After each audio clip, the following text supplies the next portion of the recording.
Hindu society did not close its doors to its children who were forcibly or by stealth converted to Islam. We record our history in oral narratives. Prithviraj Raso, Khoob ladi mardani, wo to Jhansi wali rani thi. 500 Brahmins migrated from Mathura region and they went to Tamil Nadu, carrying with them the version of the Mahabharata that was available in Mathura. महाराजा रणजीत सिंह का नाम सबने सुना है। 15 साल के लड़के ने Lahore capture करके राजा बन गया था, सुकर चकिया में सब।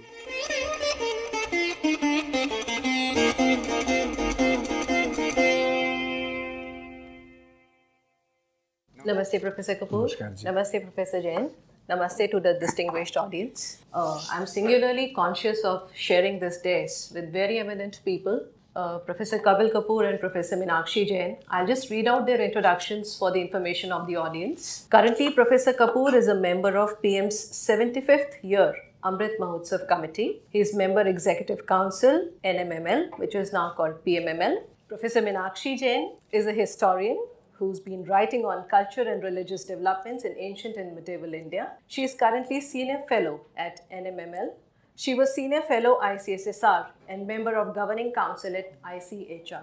Now today we are gathered here to talk about Meenakshi Ji's latest book, The Hindus of Hindustan, A Civilizational Journey. Now this fabulous book, as we will be talking about, covers a huge span of time in the study of culture and history of India. So why this book came about and how this book came about is also an interesting journey. And I would like to begin by asking Professor Meenakshi Jain in telling us why this book, because she has already written so much about various aspects of history of India. So why this book, The Hindus of Hindustan, Professor Jain? What was the motivation behind it? What was the inspiration? I have taught history in Delhi University for quite a number of years. And during the course of my stay at Delhi University, I gradually became aware, not equipping myself and not becoming acquainted with the real history of India. And when I began to study this subject in detail, I was shocked to know that the colonial view of Indian history was what had been perpetuated by scholars in post-independence India. So the colonial view of history, Indian history, was that India was never a united political entity, it was never a nation, and its history was marked by a series of inequalities, oppressions. So there was no political unity, there was the high caste oppressing the lower caste, males oppressing females, etc., etc. So that provoked me to re-examine the history of India based on ancient texts and early inscriptions. The study of Indian history from these sources presents a very striking difference to what we had been taught and what we had taught in Delhi University. You know, it is very surprising that we are able to trace the mapping of the subcontinent. You know, subcontinent was such a vast place. So how did the framers of our civilization spread over India? That is a story that has been put together on the basis of ancient texts, beginning with the Nadi Sukta of the Rig Veda. And very senior and experienced historians like Professor Dilip Chakravarti, who has done human service to the study of Indian history, he says that by 500 BC, he says, the whole landmass, the people were aware of the landmass of the subcontinent. This is a phenomenal achievement given the no means of communication, and you know, they probably traveled on foot, and he has given a lot of references to show that by 500 BC, the people of the subcontinent knew broadly what were the geographical features. Now, what were the factors that were promoting an awareness and a consciousness of this? So, I talk about the institution of Tirths. The Mahabharata, which is a very early text, talks about two pilgrimage routes. The pilgrimage routes go clockwise and they cover the entire landmass of India. Now, it is very important for us to remember that no religious leader in the subcontinent ever propagated pilgrimage only in his area. Like Shankaracharya was from Kerala, but he did not say the pilgrimage should be confined to Kerala. So this institution of pilgrimage, the people who constituted this, they had the whole of India as their basis. And it is so surprising that, whoever went on pilgrimage never went alone. A person did not go on pilgrimage alone. He went with a huge group, a huge village or whatever. So this institution of pilgrimage created awareness and sensitized people to the sacredness of this land.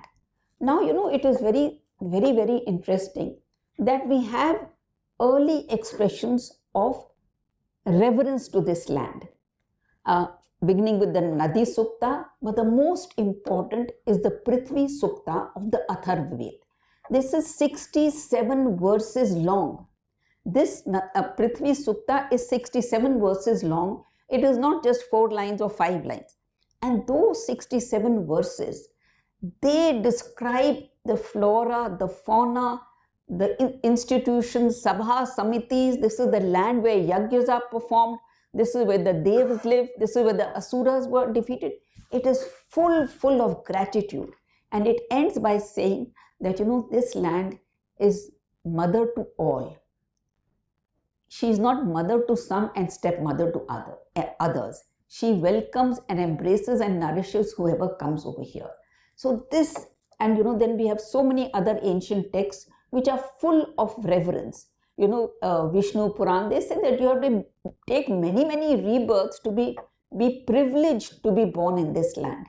And Al-Biruni, he was a historian who came with Mahmud Ghaznavi, and he wrote a very, very comprehensive and precise history of India in the 12th century, that is the Al-Hind.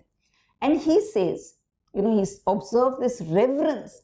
The land is like a murti that everyone worships. And he says, the Hindus think that there's no country like theirs, no people like theirs, no culture like theirs, no religion like theirs. And he says, the adoration of this land is something that is very, very striking for an outside. So my first section of the book talks about the underlying unity of India. So when we talk about the fundamental unity of India, we have to keep in mind that this was not a unity that was imposed from above by a king or a ruler. It was a fundamental unity because every section of society contributed to this. And the evidence is so overwhelming. It is sad that we have not come across this, or we have not at least highlighted this evidence. So when we talk about fundamental unity, we say everyone contributed. By everyone contributing means not just the top level, but the lowest level. And I give you an example. In Mathura, image making began in Mathura. In Mathura, before the images began to be made, the Jains used to have these ayak pattas. They were the size of your mobile phone, and they would have some, sacred symbol on that. Now, at Mathura, archaeologists in the colonial period, when they excavated a Jain mound, they found that 95% of the yak pattas that they found there were donated by women. So when we talk about, patriarchy and all that, we have to be aware of what was the wider picture. So 95% of the yak pattas were donated by women. And many of the women, their husbands still remained Hindus and they had converted to Jainism. Then I want to give you an example of the stupa at Sanchi. We've all heard of Sanchi stupa. Many of us may have even gone there. The first stupa that was built was by Ashoka. It was of brick and wood. But then at some point between 500 BC and about 100 AD, the people said that, now we are aware of how to build with stone. Let us make this a grand stupa. So from Sanchi stupa, we have found 631 inscriptions. And you will be surprised and pleasantly surprised to know that only 3 of those 631 inscriptions mention royalty. And that doesn't mean that the king or queen had contributed. They mention royalty in the sense that one person says, I'm serving under this king. So the rest of the inscriptions are donated by ordinary people. Who are these ordinary people? None of them is, a wealthy businessman or something. They are ordinary traders, nuns, monks, laborers. And there is a very interesting inscription. At Sanchi, there's a gateway. If you go to Sanchi, you will be able to see that gateway, and you can see it in Google. That gateway was made by the ivory carvers from Vidisha. They had been invited to come to Sanchi and carve a gateway. They carved that gateway, and at the bottom of that gateway, they said, we have carved this, we are ivory workers from Vidisha, and this is our gift to Sanchi Stupa. So, this is absolutely, there is no question of forced labor. There was no king sponsoring the whole thing. It was all individuals who were coming together and contributing. In the Western Ghats, there are many, many cave inscriptions. There are many caves, and there are inscriptions on every cave. And one of the most interesting inscriptions that I found absolutely fascinating, it is by a Ekka driver. Ekka is like a rickshaw. So this Ekka driver, he said, I used to take pilgrims from one place to another. And he says that I have got this land and I'm donating it to the cave. So, it's absolutely fascinating. And we also have at the Western caves, these Western Ghat caves, many foreigners like the Greeks, they come and they say we are donating this for the thing. So the point that I'm trying to make is that it was an open society. It did not distinguish between an inhabitant of this land and someone who came from outside if he wanted to pay homage to the culture and tradition of this land. And there was women participation, and in Mathura, what I found absolutely fascinating, the first statue of Saraswati, goddess Saraswati, that has been found in India is from Mathura. And of course, the hands are chopped off, but there's an inscription at the base. And that inscription tells us who donated this. And it is a metal worker. He says that I'm so and so, this is my name, and this is my profession, and I'm donating this Saraswati. So, to the sun or to whoever. So, the entire ancient period, we come across all this evidence. And Mathura, just before I move on to the next point, Mathura became the center and the starting point where images began to be made. Buddhist, Jain, and what we call Hindu images were first made in Mathura. So, it is absolutely incredible that Mathura was the headquarters of the Kushan kings who were great Buddhists. Kanishka, we've all heard of Kanishka.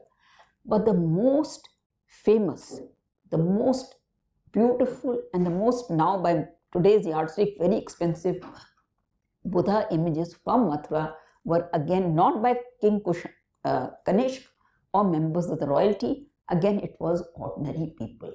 And we are fortunate that Mathura was attacked so many times, but by the grace of whoever you want to say, some of these images have survived, and the inscriptions at the base of these images tell us who commissioned them, and it is always an ordinary person, never a member of the ruling class, never a member of the royalty. So that is another point. Now, there were a series of invasions. I won't use the word invasion, but many people came. So there was a debate or a discussion among ancient lawgivers that what is the place of these people who have come. And Manu is the first person who discusses this in detail, and he's asked what should be their place. And he says that they don't have to perform any purificatory rites.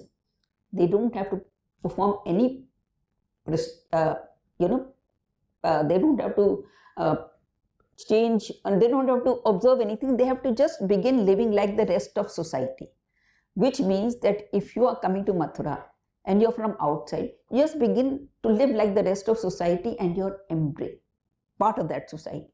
This is so important because later on in Indian history, for example, in Sindh, we have, when the invasions of the 8th century begin, certain people are forcibly converted, like the son of Raja Dahir.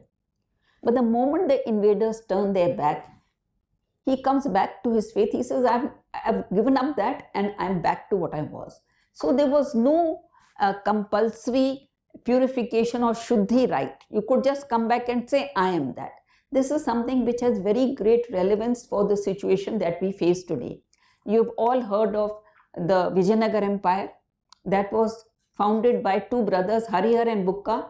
They were taken by Muhammad bin Tughlaq to Delhi, converted, and then sent back as agents of Muhammad bin Tughlaq to restore order over there. Now, when they go back, what is the thing? The Sringeri Mutt Shankacharya says it is your duty to restore dharma. And so they become the founders of the Vijayanagar Empire. So there was complete flexibility. There were no rigid lines that you have converted forcibly or willingly that you cannot come back. This was something that was very important, is very important for us. Now, last point that I want to make before I hand over the thing is that in the ancient period, northwestern India and Punjab witnessed a series of invasions. So large parts of northwestern India and Punjab and later on up till Gujarat, Maharashtra were ruled by people who had come from outside. But there is no record of any of the rulers trying to impose his own value system or belief system on the populace. In fact, they became Indianized so quickly that it is amazing. The first inscription that we have in Sanskrit was by Rudra Daman Shaka. Rudra Daman Shaka wrote the first detailed inscription in Sanskrit, and in that inscription he mentions how skilled he is in Sanskrit. He quotes kavyas, etc. At that time, lower south, we had the Satvana dynasty. The Satvanas were were Brahmins. The Satvanas were Brahmins, but they used Prakrit in their inscriptions. The Satvanas were Brahmins, but they married the Shaka princesses. They married Naga princesses. So this whole thing that, it was a rigid caste-bound society is something that we need to re-examine on the basis of the evidence that we have. Now, as I told you that all these people, they accept Buddhism, and there is an inscription in Mathura where they even accepted Jainism. The Greeks accepting Jainism, we don't have that much evidence, but there is an inscription that we have from Mathura which talks about this Greek family accepting Jainism. So, no ruler before the 8th century tries to impose his own value system on the indigenous population. In fact, they become Buddhists, they promote Buddhism, some become Jains, and they become followers of Vishnu and Shiva. What is the evidence that I have or anyone has which substantiates what I'm saying? You see, we have a lot of coins issued by these rulers which have Vishnu images, Shiva images, and the titles that they gave. And the last thing that I want to say about these foreign invaders in the early period, the Huns, they were the last. The Huns were regarded as a very ferocious people outside India, even in India. But Alexander Cunningham found in Gwalior an inscription which talks about Mihir Kula accepting Shaivism. So this only substantiates the point that I'm making, that there is no evidence of forced conversions or forced enforcement of a way of life that was not indigenous to the subcontinent. Now, what happens, I think we are all sufficiently aware that the situation changes dramatically in the 8th century. And the best writer on this again is Al-Biruni. Al-Biruni, talks about what happened, and he says that, the people of the subcontinent, they only fought verbally on disputes of words among themselves, otherwise they had no disputes among themselves. But then what happens? Then he says that they became scattered like atoms of dust. Because of the Arab and Turkish advent, they became scattered like atoms of dust and they spread in all directions. And he says this is the reason why they distinguish between the Arab and Turkish invasions and the invasions that happened before that. This is basically briefly the points that I have touched upon in my book. We can discuss it in detail in the course of your questions and answers. Thank you.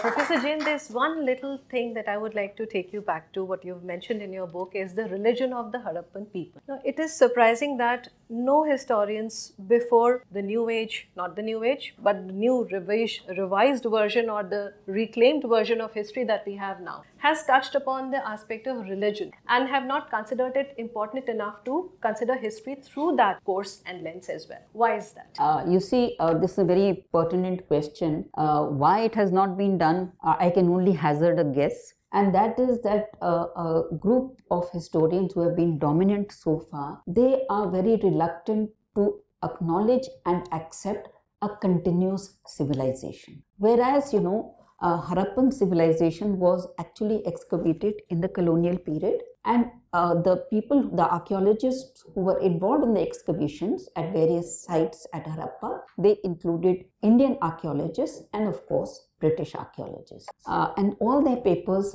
are available. Most of them are available on the net because 50 years after that you can test it.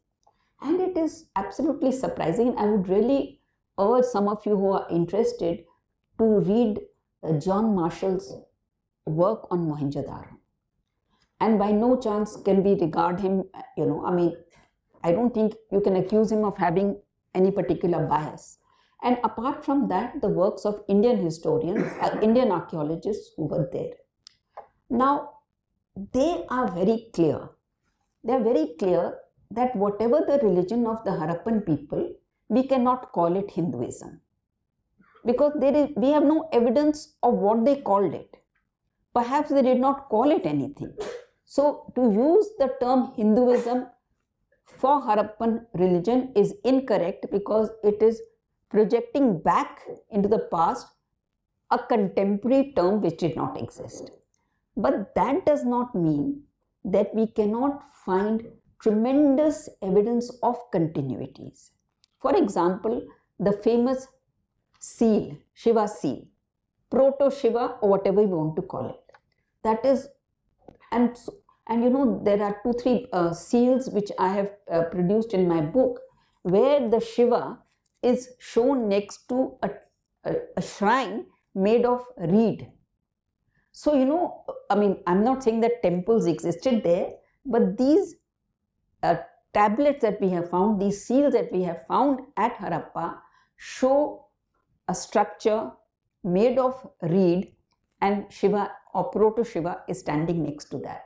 Apart from this, hundreds of Shiva seals that we have found, the archaeologists found 3 Shivlings at that site. And those photographs are also there. As they were excavating, they were recording and photographing. Then female deities. Female deity remains such an important part, right, of our religion till today. The worship of people tree. Buddha attained enlightenment under the people tree. Even today, if you ask a gardener to cut the people tree, he'll say, I will not do it. So much evidence of continuity. And that has led, again I'm quoting Professor Dilip Chakravarti because I think he's one of our most outstanding historians. He said, we cannot give a modern name to that religion, but we should not deny obvious elements of continuity. Professor Kapoor, I would extend this line to our culture as being defined as either oral or of one of memory, or trying to decipher whether it was a culture which was really into writing. Was it a writing tradition? Was it an oral tradition? So is there a discrepancy that we find, or is there a synthesis of all these things when we talk about the continuity of culture? And what was the role of these oral cultures? What was the role of memory in perpetuating culture? And how did manuscripts aid in that? Or how did they supplement each other? Basically, I think there are a lot of misconceptions about the orality and scriptal, the oral culture and scriptal culture. The opposition is between the oral and the scriptal. Indian civilization is oral civilization, and it continues to be oral even today. The fine example which I often give, it's a gross example, that if you go to an office with a long application and you put it before a clerk, he will say, "Batao kya baat hai?" But if you go to Europe and you start talking, he will say, "Put it down on paper, put it down on paper." We are basically two different types of orality and script, oral and script. There are two different knowledge cultures. The oral knowledge culture, in oral knowledge culture, knowledge is created in the mind, stored in the mind, transferred from mind to mind, and disseminated through oral communication. Katha, pravachan, parampara. I think even today in the morning, if you switch on the TV, the Murari Bapu or Abdeshanand ji, millions of people listen to them. Kapil Kapoor को तो आज luckily 35 बैठे हैं, नहीं तो 5 भी नहीं सुनते, बैठा लो तो. Millions of people listen to those people and learn a lot, and our true scholars, rishis, they are not in the universities. They are outside, and they are these kind of people, who are in this tradition. The oral tradition generates necessarily very, very abbreviated texts which are mnemonic and which can be stored in the mind. So if you meet a traditional Pandit, I was lucky to meet one of the last few, Peri Suryanarayana Sastri ji, in 1974 in Tirupati, a grammarian. We, the modern scholars, the university, we call ourselves scholars. So we interacted with him. Old man, more than 80, he came with a stick, he sat down.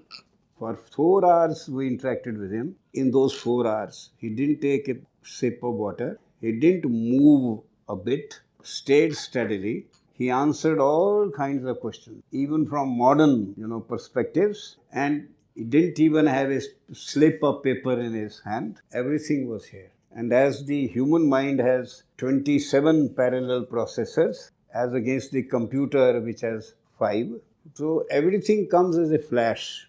Recovery is very quick. That is why in our tradition, in order to ask a question in a learned gathering, you had to be a master of 14 disciplines. Now, today, I have been a teacher of English for 63 years. I have not yet mastered English, even one discipline. But in the oral tradition, even to ask a question, Chaudash Vidya, Gyan, because the texts were, as I said, abbreviated. For example, Ashtadhyayi of Panini, the grammar, the only complete, exhaustive, rule-bound, comprehensive grammar of a natural human language is composed in 32,000 syllables, not even words, syllables, अक्षरों में. तो 8 अनुष्टुप metre में 4,000 सूत्र बनते हैं. And in the traditional education system, even if today you go to, the Kanya Gurukul in BHU, you will find 5-year-old girls, narrating the Ashtadhyayi. You see, it's all stored in the mind.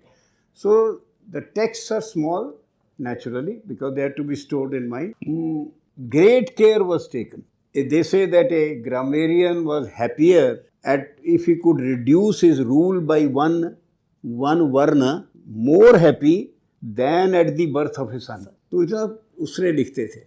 तो vast amount of knowledge you will. The proof is that our oral knowledge culture has produced the largest body of intellectual texts in the world. In fact, the body of Bauddhika Grantha in Sanskrit, Old Tamil, Pali, Prakrit, and it is only the oral culture which could have produced this.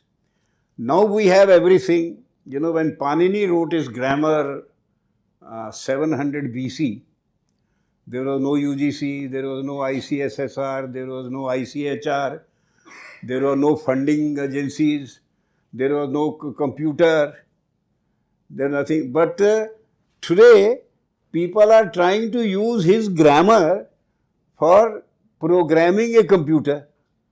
And he did it, algorithmic grammar, you know, and he produced. So, large body.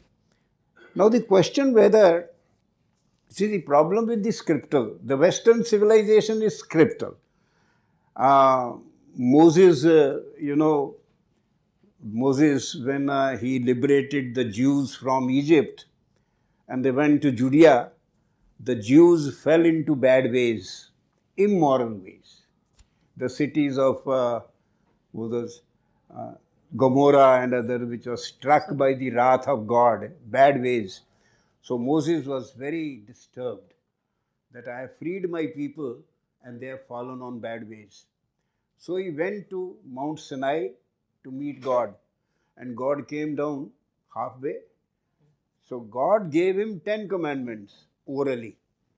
You know what Moses said? Please write it down. Old Testament mein, please write it down, because if he had gone down and told the people, God told me these things, and these are what you should do, they will not believe him. You see, शब्द प्रमाण वहाँ नहीं है, हमारे यहाँ शब्द प्रमाण है. यहाँ गांव में अगर कोई कहे ना कि बाबे ने क्या कि भाई ये काम नहीं करना, तो नहीं करना. Nobody will question. But there, you see, then God, if you remember, God wrote with hand of fire, the 10 commandments, and he took that slab and whatever. Now, that the entire, so many things are controlled by this. The status of the voice, the status of the spoken word, and everything. Now, the question whether the question comes when you say whether the oral and writing and all that, the question is of preservation of knowledge. And it is believed quite wrongly by people that a script or a CD or a video, whatever you have, VCR these days, or computer or the hard disk, और आजकल tetra में tetra वाला जो EDD आता है, it is a much better system of preserving knowledge. No. Knowledge stored outside the mind in whichever medium is most fragile and subject to being lost. But the knowledge stored in the human mind, and remember in our tradition, you see, Shakespeare's plays were written when there was Caxton Press, and his plays were printed. But large scholarship, at least till 20th century, large scholarship was on the authenticity of Shakespeare play text. कि ये Marlowe की line तो नहीं है, ये Marlowe का है, इसमें interpolation है. The textual scholarship. So in 500 years, it was not possible in the scriptal tradition to bring down a text intact. But we have brought down Rig Veda intact, without the doubt about even a Varna, for more than 5,000 years, 7,000 years. How is it? Remember, I'll give you, ये लगता है कपिल कपूर जब बोलता है कहते तुम फिर प्रवचन शुरू कर देते हो, है ना? पर ये तुम फिर दूसरी आजकल जो भाषा चलती है RSS का आदमी है ना? पर Max Muller, again much abused Max Muller, for totally wrong reasons. You see, Max Muller, I think most people know, but let me introduce Max Muller to those who perhaps don't know Max Muller. Max Muller was a professor of Sanskrit in Cambridge or Oxford, one of these two universities, for 62 years. He came as a young man, he was German, and he was given, it was a Christian endowed chair of Sanskrit. Christian endowed chair of Sanskrit, and he became a.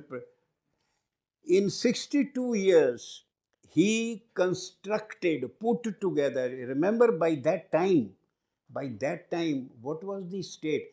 We are inheritors of a great body of knowledge. We are inheritors of great thinkers.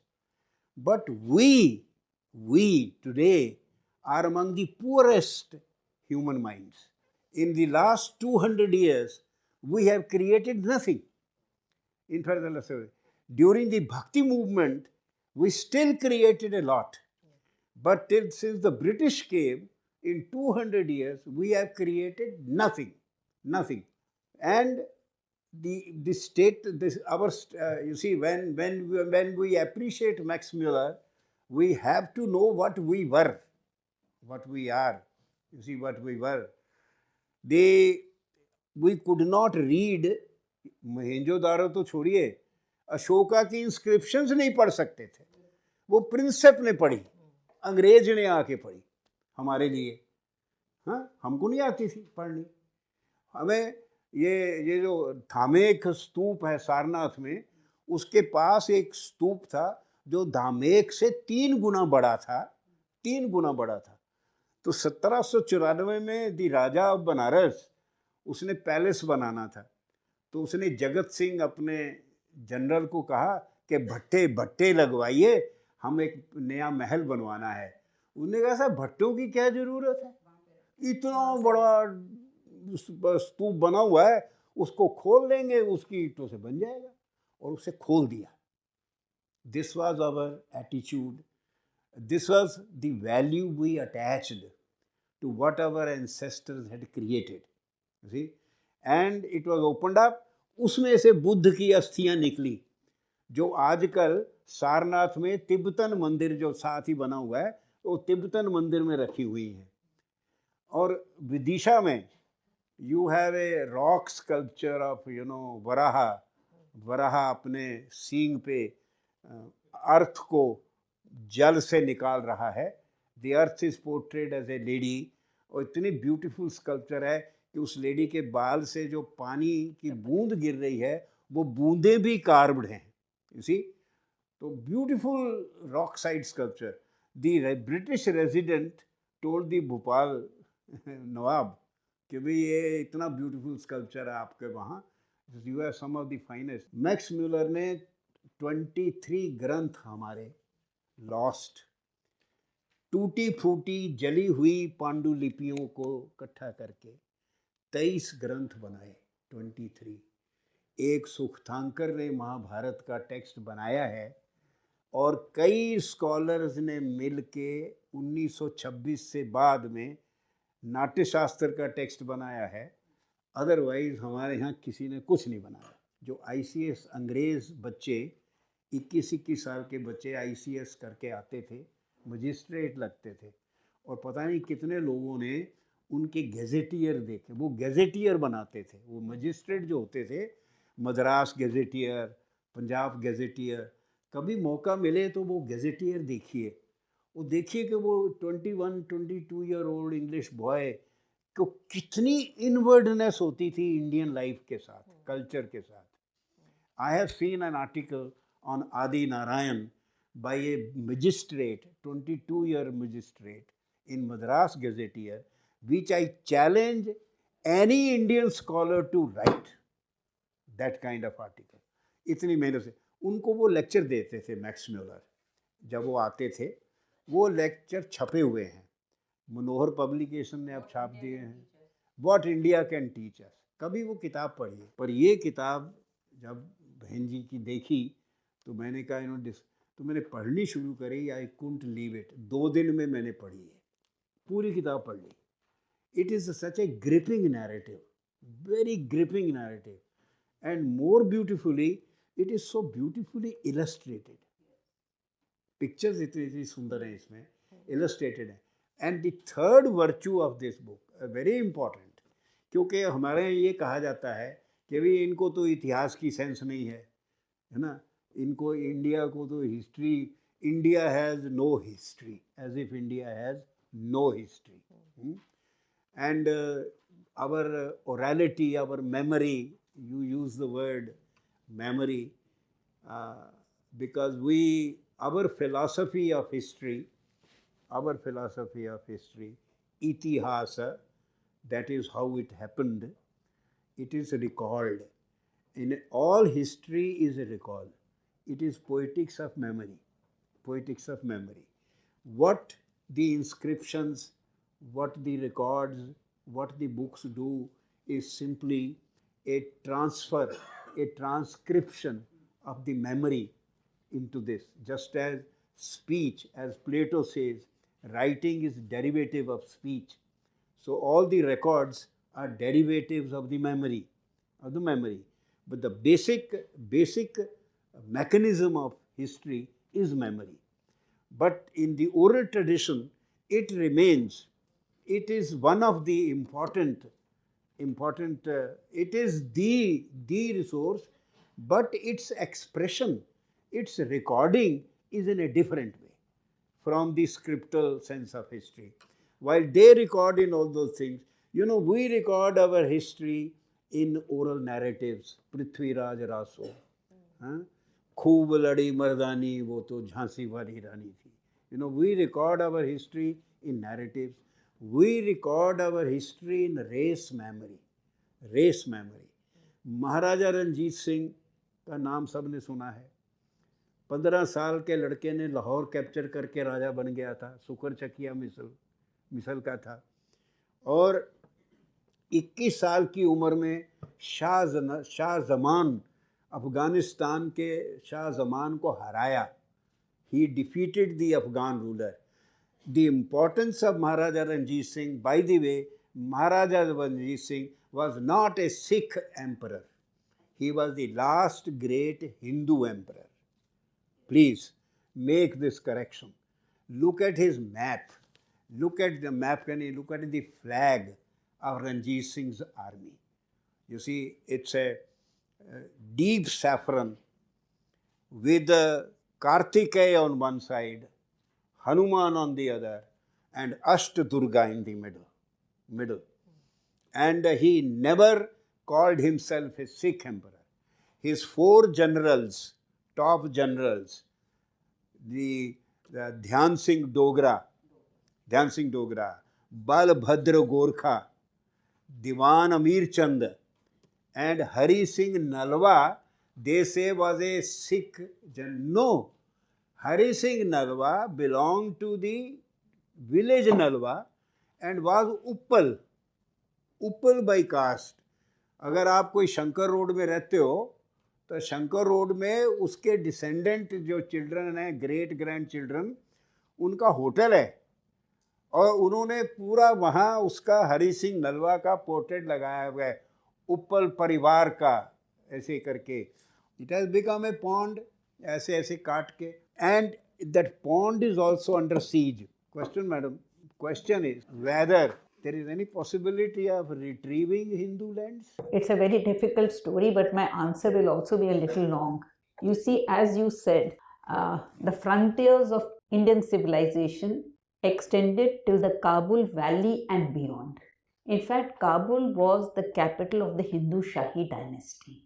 The Hindu Shahi dynasty fought the Turks, the Arabs and the Turks, and 4 generations of that one family lost their life in protecting the frontiers of India.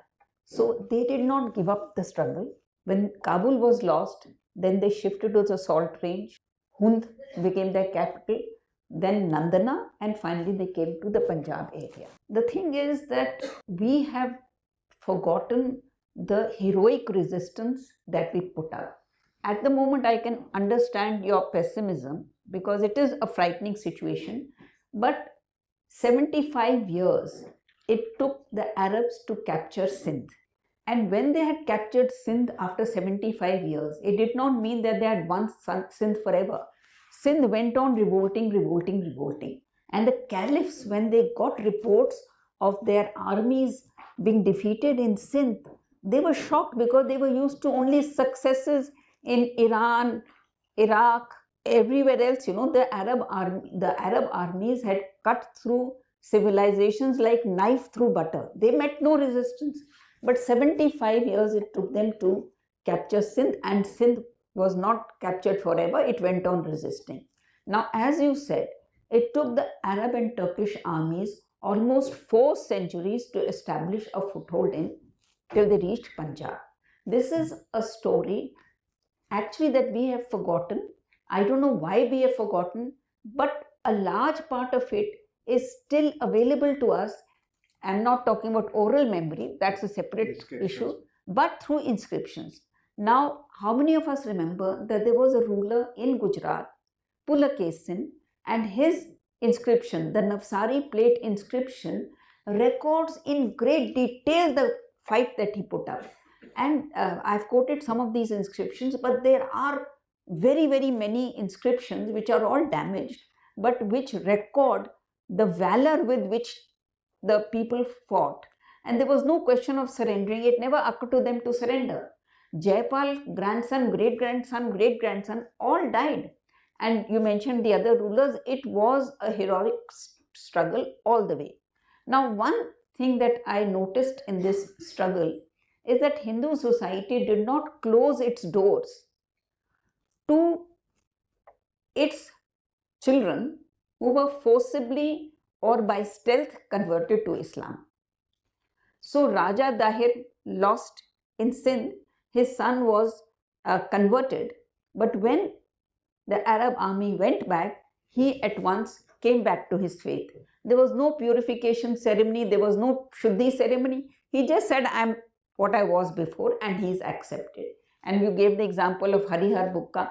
So when we talk about whether the ocean has become a pond, I think that's a very scary thing, because in the medieval period, we have, I don't know how many cases of ordinary people.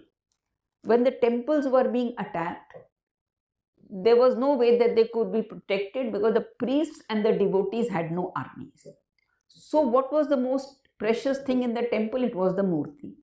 How the Murti was saved was by individuals, ordinary people, whose names also we don't remember today, who went away with the Murti, went to the jungle, threw it in the river, buried it. So it was not a civilization that was getting ready to become a pond. It was a civilization waiting to reclaim when it was the right moment. So this is a story. I agree with you that after independence, things are not as good as they should be, and for various reasons. But my story, I don't think is a story of pessimism. I think it's actually a story of pride in what we were. We were not a rigid society, we were an open society, flowering society. The question is why we became so diffident and defeatist. But I don't agree with you that we have become a pond. I mean, we're not exactly a pond. We have the frontiers of our civilization have shrunk. There is no doubt about it. It cannot be disputed.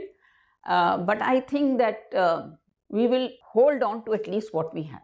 आपने ही, it is arising from you have a section there, why earlier the people were assimilated and why from a particular point onward Islamic was not assimilated.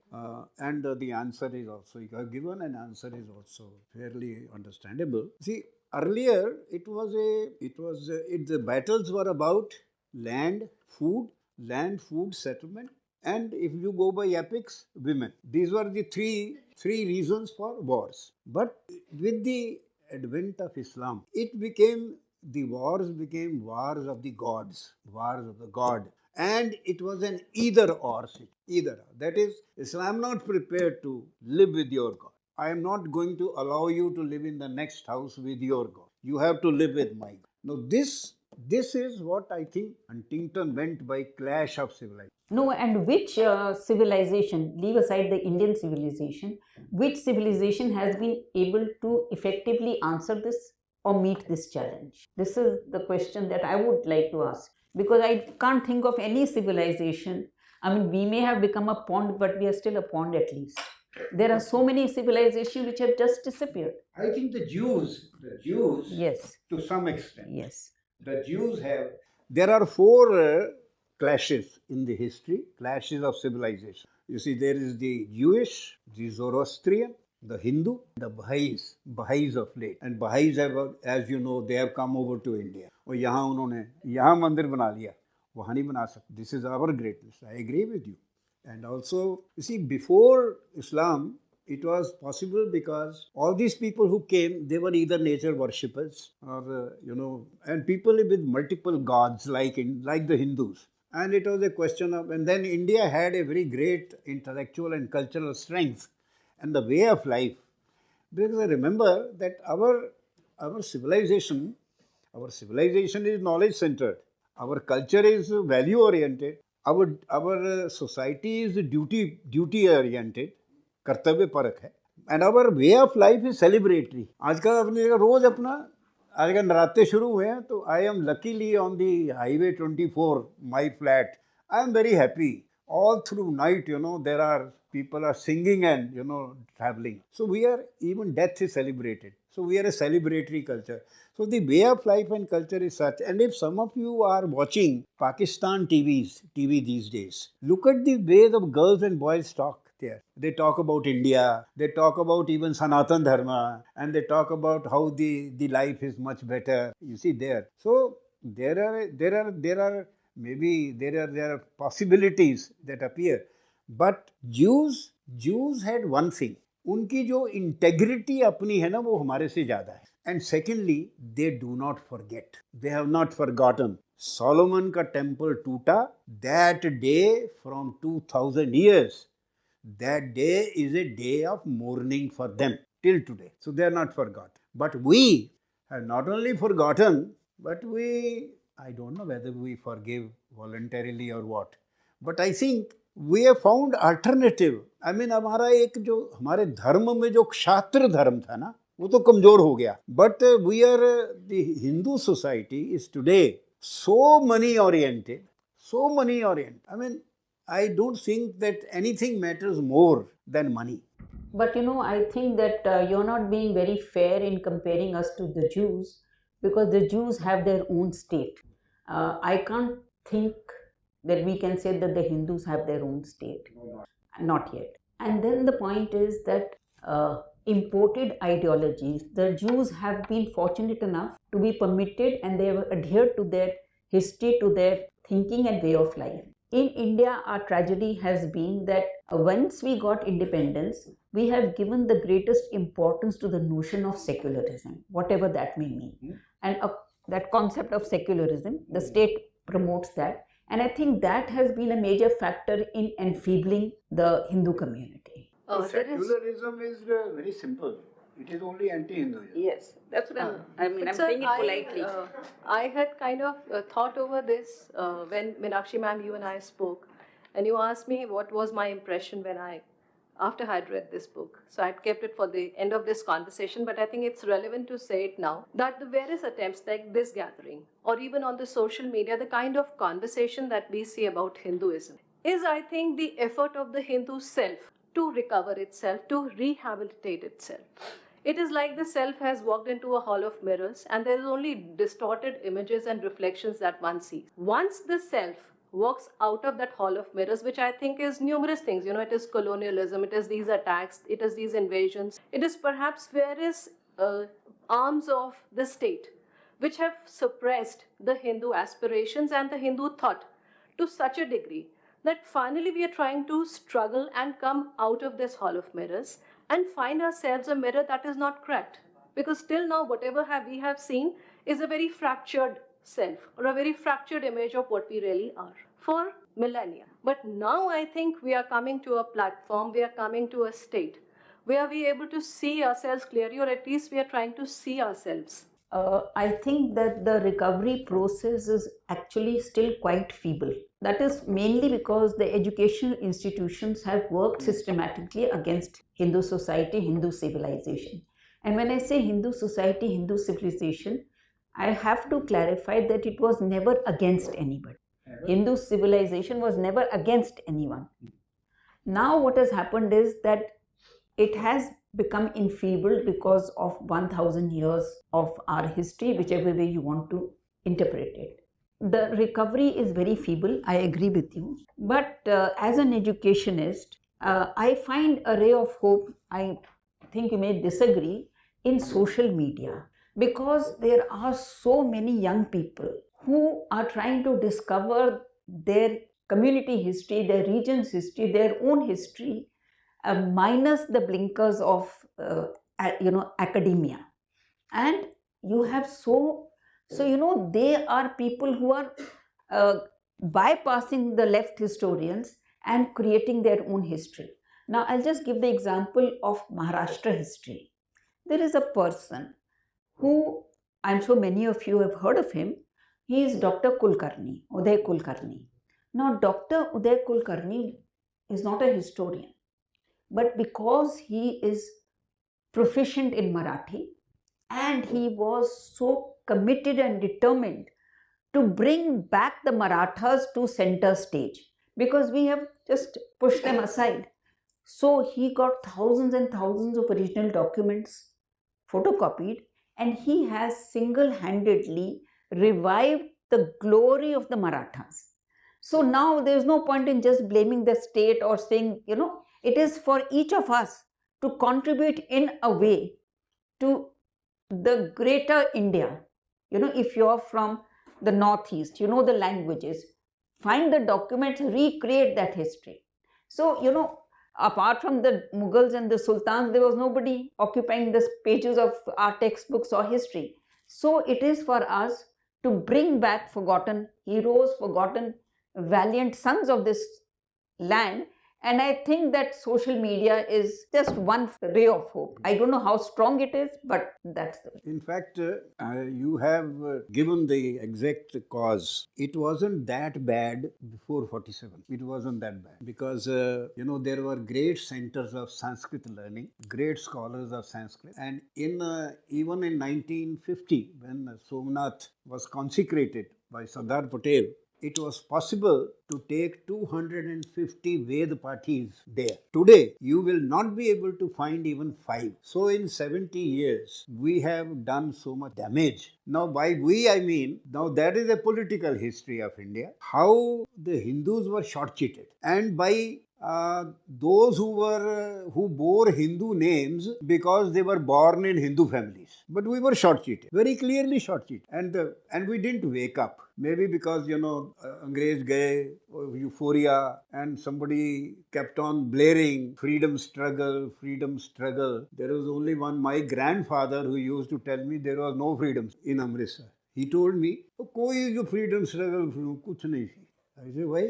कि वो महात्मा गांधी तो एक call देता था, जिस दिन वो कॉल देता था उस दिन जितने कांग्रेस के बड़े बड़े थे लीडर, उनको अंग्रेज कारों में भर के अल्मोड़ा ले जाते थे और अल्मोड़ा में आलू बुखारे आलूचे अपना खाते थे। ये सारे बैठते थे, क्लब बन जाता था। तो आचार्य नरेंद्र देव बड़ा लर्नेड होता था, वो हिस्ट्री सुनाता था और या कोई दूसरा सुनाता था, और नेहरू अपना नोट बनाता था और रात को इंदिरा गांधी को वही चीज़ें लिख देता था, फिर वो किताब छप गई।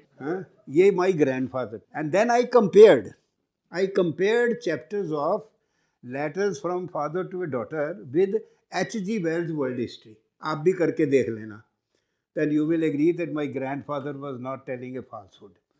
कहते कि हालत ये थी कि एक टॉमी, अंग्रेज सोल्जर को टॉमी कहते थे। जैसे आपको पता होगा कि पहले जो इंडियन सोल्जर होता था उसको हम सारे पांडे कहते थे, चाहे वो मुसलमान हो। है Pandey, that was Pandey means इतने पांडे होते थे। और बाद में फिर 1857 के बाद लखनऊ से दिल्ली तक जितने पेड़ थे सब पे पांडे ही लटके हुए थे, क्योंकि मंगल पांडे ने वो गड़बड़ करी थी। तो बाबा जी मेरे ग्रैंडफादर कहते थे कि एक टॉमी गर्मी में ऊपर से कमीज उतार के एक कार्बाइन लेके चौक में खड़ा हो जाता था, 3-3 मील तक कोई हिंदुस्तानी नज़र नहीं आता। कहते ये थी फ्रीडम स्ट्रगल। 1,20,000 यंग मैन को फांसी लगी है, उनमें से एक भी कांग्रेसी नहीं था। 1,20,000 को फांसी लगी है, वो फ्रीडम स्ट्रगल में नहीं गिने जाते। इन्होंने कहा कि हम रिवाइव करेंगे, होंगे, और लगता है कि ये जो इम्नीजिया आपने कहा नहीं हुआ, 75 साल आपने कहा ना, अभी भी नहीं हुआ, इंड्यूस्ड अमनीजिया है ये। And this what I am giving the example of induced amnesia, कि हमारी एजुकेशन ने हमको बिल्कुल डिसअफिलिएट कर दिया है। हमने बड़ी कोशिश करी, 4 वॉल्यूम भी लिखे, अब कोई पढ़ता ही नहीं, करता ही, तो हम क्या करें, डिसअफिलिएट किया है। सो इंड्यूस्ड अमनेजिया है। हाउएवर, एक मिल लूँगा बस, we have had cycles of loss and recovery in our tradition. जो वेद व्यास परंपरा है, there have been 28 Ved Vyas. इसका मतलब 28 बार we had lost our knowledge, ourself, but 28 times it was recovered. The recovery was always marked by the recomposition full of the Rig Veda, which Max Muller did in 1800 and something in Europe. And Max Muller said, if all the copies of Rig Veda are lost, you can reconstruct them from the minds of the Brahmins. The misfortune is that the Brahmins have been made the Jews of India today. And the reason why we are not recovering is because we have vilified the Brahmins. They were the custodians of our, and we have made them the villains. So talking about the continuity of culture, Professor Jain, my next pit stop is going to be on the folk epics and the itihas, tradition of our country. Now we have these very common metaphors and cultural markers in folk epics of our country. When we begin tracing the Pandav Leela or the Raman from Garhwal, we come to Rajasthan, we have the Dhola or the Babuji Ki Phad. Then we come to Tamil Nadu, we have the cult of Draupadi. So they have common cultural markers, common metaphors. So what has helped us maintain this kind of continuity, this kind of memory through such a large tract of land? Before I answer your question, Kapilji, I want to say something about the Brahmins. In the medieval period, 6 Maharashtrian Brahmin families migrated from the Deccan and they came and settled in Kashi. And the contribution of this 6 Maharashtrian Brahmin families is something that we should recall with amazement and absolute pride. These 6 Maharashtrian Brahmin families, they were the ones who helped Shivaji when he escaped from Aurangzeb's court to reach safely to Maharashtra. After he reached safely, then the head of one family went to him and he said that in the of Hinduvi Swarajya, these are his words, it is important that you also be coronated as king. And I will provide the procedure because there had been no coronation of a Hindu king for such a long time.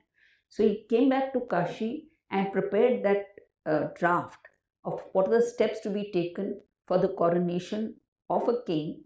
And that plan that he prepared has survived and is available to us even today.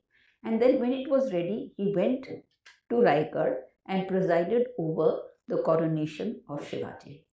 And his grandson later, he told Todarmal that we have to reconstruct the Vishwanath temple. So that same family, I mean, there were so many families whose names we don't remember, that oral tradition has forgotten. So the grandfather coronated Shivaji, the grandson persuades Todarmal to help him reconstruct the Kashi Vishwanath temple, which was reconstructed, and the subsequent history of that we don't need to get into right now. But the important thing is that spark of that civilizational memory was there in a large number of people, but the damage has been done beginning with the freedom struggle, but in full scale after independence. Yes. Now, the thing is that, this folklore, I don't know whether that's the right term, but our epics, they were one of the most important unifying features of our civilization. And Camille Bulke, in the British period, he tried to calculate how many Ramayans they were. And he found 300 versions of the Ramayana. Every region, every village had its own narration of the Ramayana. And what they did, was that they would include themselves in that thing that, Ram came to this village. So this was the way the whole of India connected with the epics. Now, I just want to give you one very, very fascinating story about the epic which may not be known. Sir, you talked about Suktankar. Now, he wanted to prepare the critical edition of the Mahabharata, all right, in the early 20th century. And so, what he did was that he ordered manuscripts of the Mahabharata from all parts of India. And the reason was that the shortest manuscript will be as close to the original manuscript because it will have the least number of editions. So in North India, they got the Sharda thing and that was used for the critical edition. Now in South India, they found that the edition of the Mahabharata in Tamil Nadu was the biggest. That means so much edition had taken place. But they were shocked to find that the shortest version of the Mahabharata came from Kerala. And they said, Kerala is so at the other extreme. How is it that the shortest version of the Mahabharata has come from Kerala? So one scholar traced back the journey and he found that around 500 BC, 500 Brahmins migrated from Mathura region and they went to Tamil Nadu, carrying with them the version of the Mahabharata that was available in Mathura. So the Mahabharata traveled from Mathura to the Tamil region around 500 BC. It stayed in the Tamil region in that pure form because you said memory ke hisab se, so there's no addition or subtraction. It stayed in that region for till the 7th century.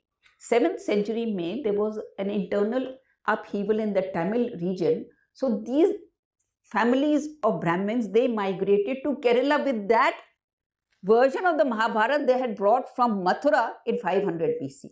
7th century, they go to the Kerala region and they keep that same version with them. And we know them today as the Nambudri Brahmins. So these Nambudri Brahmins, they take the Mahabharata from Mathura region in 500 BC, take it to the Tamil region, and from there they go to Kerala. And then in the 20th century, when Suktankar looks for critical editions, he finds this edition which is as close as possible to the original.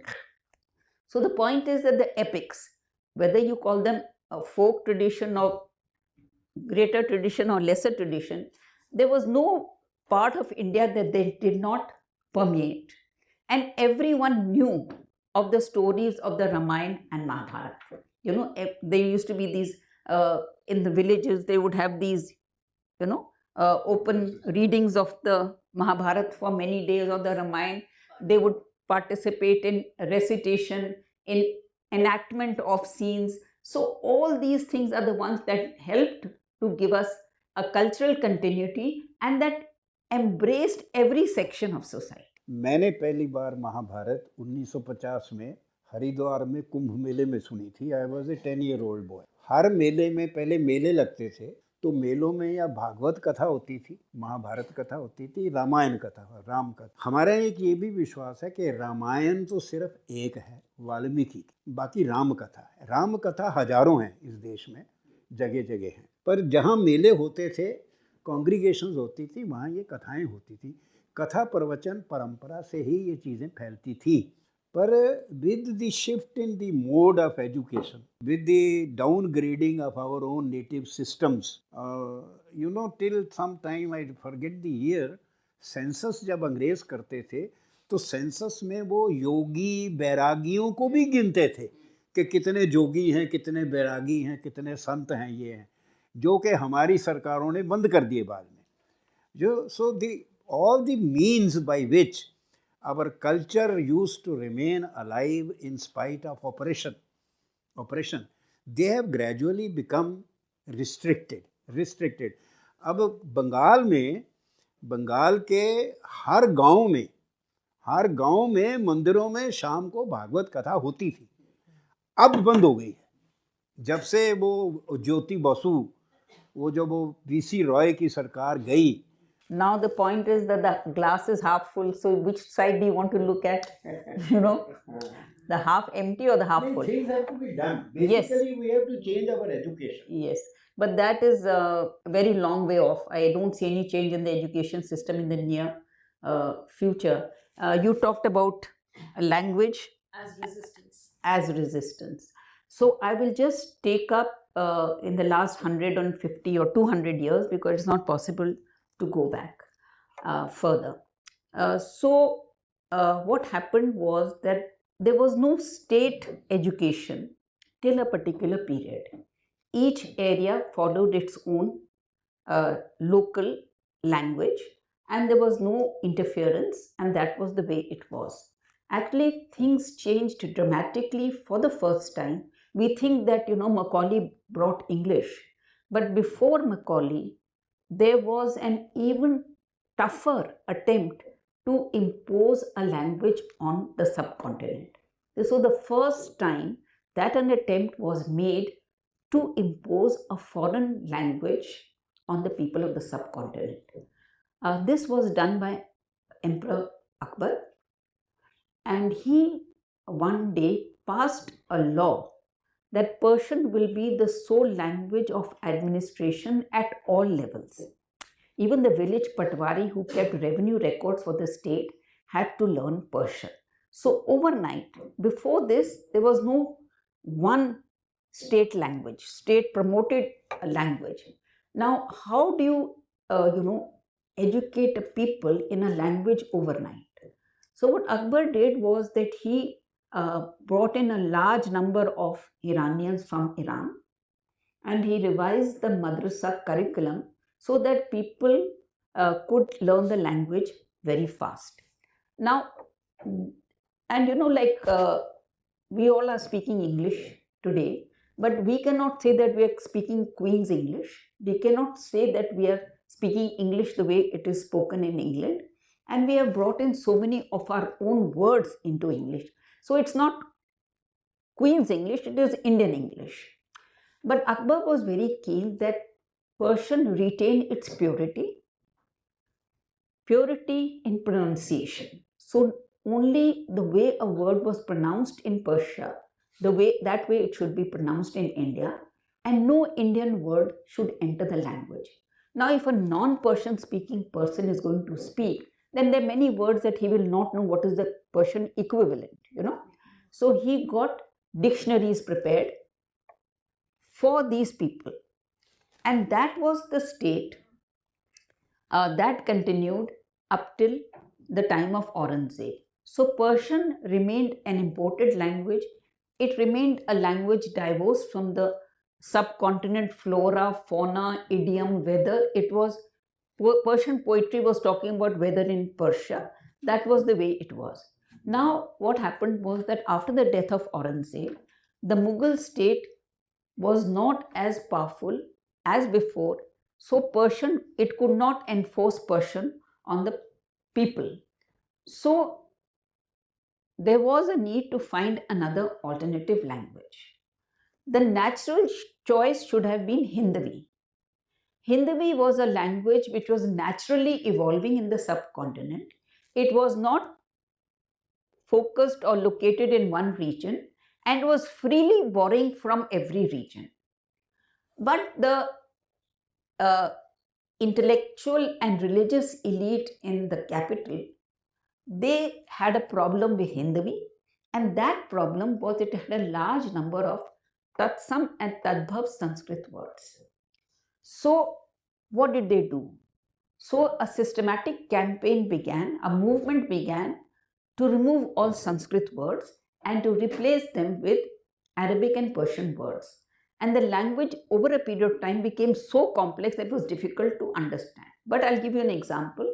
If I'm saying in Hindavi, मैं ये कार्य प्रातः करूँगी. You can all understand that. But then the words get converted, मैं ये काम सुबह करूँगी. So the weaning away of Sanskrit-based words. And what was the result? That out of a non-Islamic language, an Islamic language was created. So this is something that was, and in fact, till the time of your grandparents, they would be able to read Urdu if you were in northern India, and they would not be able to read Hindi. But the important thing is that in the British, to take a big jump forward, in the British period, the British tried to do the same with English, and first they made Persian the language, the Urdu the language of the courts. So there was a very important figure in Indian history, Raja Shiv Prasad. Raja Shiv Prasad is somebody we should really recall with pride. He wrote a long series of letters to the British, and he said that our national identity, who we are as a people, is directly connected with our language. And if you deprive us of our language, we will become a lesser people. So, these are long debates, but just to give you an idea of what was happening in that period. Professor Jain, a little nuance in this discussion. We know that Jahangir wrote a lot of poetry in Braj Bhasha also. Yes. So, isn't it that the Persian language remained the language of official orders and administration, and Braj Bhasha also flourished on the side, even in the courts? But the Mughals, they were very reluctant to officially patronize non-Persian languages. And I'll give you the example of a very famous Sanskrit scholar who came to the court of Shah Jahan, Kavindacharya. And he came to the court of Shah Jahan to say that, please abolish pilgrimage tax. He came as a representative of the Hindu community. And it is something that has to be investigated. If Akbar had already abolished the pilgrimage tax, why was an appeal made to the emperor again? Perhaps it was abolished but actually not implemented. So Kavindacharya, he was able to persuade Shah Jahan to abolish the pilgrimage tax. But this is not recorded in any Persian court chronicle. It is not recorded by any historian writing in Persian at that time. Perhaps because Shah Jahan was very conscious of his image. He did not want his image to be dented in any way. He wanted to present himself as a true Islamic emperor. But when and we would not even have known about it because no court official mentioned it or court. When Kavindacharya went back to Banaras, he got felicitation letters from all over India. And his secretary preserved those felicitation letters, and those have been preserved and they've come down to us. So that is why somebody says that Akbar would speak Hindi. Somebody said, that I don't know whether he could or not. But the point is, if the emperor could speak Hindi and if they were writing in Braj Bhasha, why not make a native language the court language? That is my counter question. I think perhaps their allegiance to Persia was stronger. Because they regarded Persian culture and Persian language as high culture. ये जो language question है, there was a cultural diglossia. Abdul Rahim Khan Khana, he wrote poetry in Hindi and also in Persian. हमारे यहाँ तो we have the Amazonian forest of languages and we are very proud of them. Everybody is proud. Bengali दो बैठ जाएंगे बंगाली बोलेंगे, पंजाबी बैठ जाएंगे पंजाबी बोलेंगे, तमिल दो बैठेंगे वो तमिल गिट पिट करने लग जाएंगे. करते ना. हम लोग अपनी भाषा नहीं भूले, हम नहीं भूले, वो अपना धर्म भूल गए हैं क्योंकि उनका धर्म अनसाइंटिफिक इतना था कि उनकी अपनी साइंस ने ही उनको लॉस ऑफ फेथ कर दिया है. पर फिर भी उनमें भी इतनी ब्रांचेज हैं, इतने कट्टर लोग हैं, सारी दुनिया में लोगों को ईसाई बनाने में लगे हुए हैं. कितने हजार करोड़ रुपया यहाँ आता है इंडिया में. Meenakshi ma'am, I read a part of your book, A Flight of the Hindu Deities, and one part that really struck out to me was the history of Multan, or Mulistan, I guess we should call by its historic name. How the history of the Great Sun Temple and the Prahlad Puri Temple, the fact that we even have descriptions of the idol itself. Yes. The fact that it had a red surface of the idol and there were like the beads in the eyes. And we know all this because they recorded it as they destroyed it, and then they put the cow meat across the idol to prevent people from worshipping it. So my question is to both Professor Kapoor and to you is that hum bhule kaise ye sab? because मुझे I'll be honest, मैं Delhi में पढ़ा हुआ हूँ for 4-5 years. The fact that this was such a big place of pilgrimage for all of North India only became a Muslim majority city in, I think, the 1800s or the 1700s. We have descriptions of the city and the temple, the Sun Temple being destroyed, rebuilt, all the way from Muhammad bin Qasim beyond. How did we forget? How does the rest of India not know about this? Or is forgetfulness का क्या किया जाए? I don't know whether we have forgotten, because that history that I have narrated in Flight of Deities, it's a history that is repeated in every shrine of eminence and non-eminence in India. You see, that book talks about the attack on temples in certain parts, but that story is repeated everywhere. You talked about the Multan temple. The first eyewitness account we have of that temple is actually by the Chinese traveler Yun San. And Yun San describes the image, the way it was decorated, the jewels and everything. And he says every year kings from all over India used to send their, offerings and come themselves.